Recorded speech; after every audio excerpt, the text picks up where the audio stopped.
మీ పేరు వాల్యూ కనుక 8కి సంబంధించిన వాల్యూస్లో ఉంటే ఒక్కటి మీరు గుర్తుపెట్టుకోండి. మీరు 8లో పుట్టి మీ పేరు వాల్యూ కూడా 8లో ఉంది అంటే ఒక రకంగా చెప్పుకోవాలంటే మహావిష్ణువు అని నేను అంటాను. కానీ మీరు ఎంత హానెస్ట్గా ఉంటారో, ఎంత నిజాయితీగా ఉంటారో, రూపాయికి 100 పైసలు అనే నిజాయితీతో మీరు ఉన్నప్పుడు మీ పేరు వాల్యూ 8లో ఉన్నా, మీరు 8లో పుట్టిన లైఫ్లో అన్నీ కనపడతాయండి.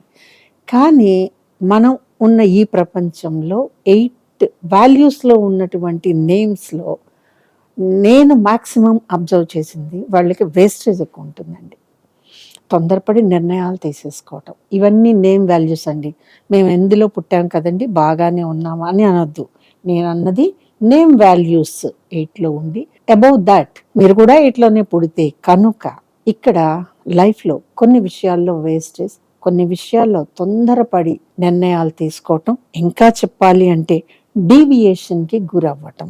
మీ దారి మార్చేయటం ఈజీ అండి, మిమ్మల్ని ఇన్ఫ్లుయెన్స్ చేయటం కూడా ఈజీనే. అది కాకుండా 8లో సక్సెస్ ఎందుకు ఉంటుంది, ఎందుకు మిగిలిన వాళ్ళకంటే 8 డిఫరెంట్గా ఉంటుంది?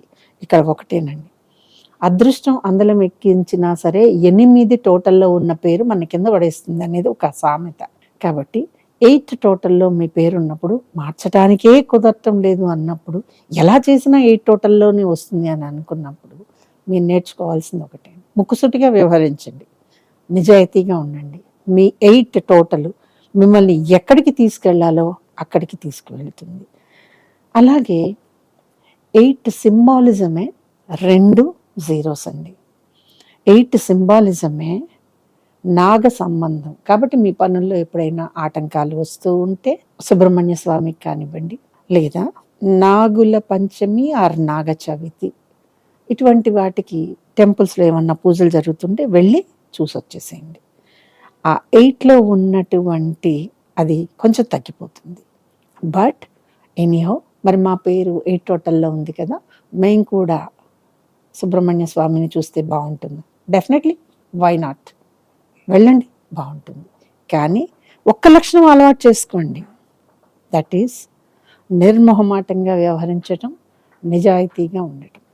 ఈరోజు తక్కువ రావచ్చు, రేపు బ్రహ్మాండంగా ఉంటుంది మీకు. ఒకసారి ఫాలో అయిపోయి చూడండి, తప్పేం లేదు కదా.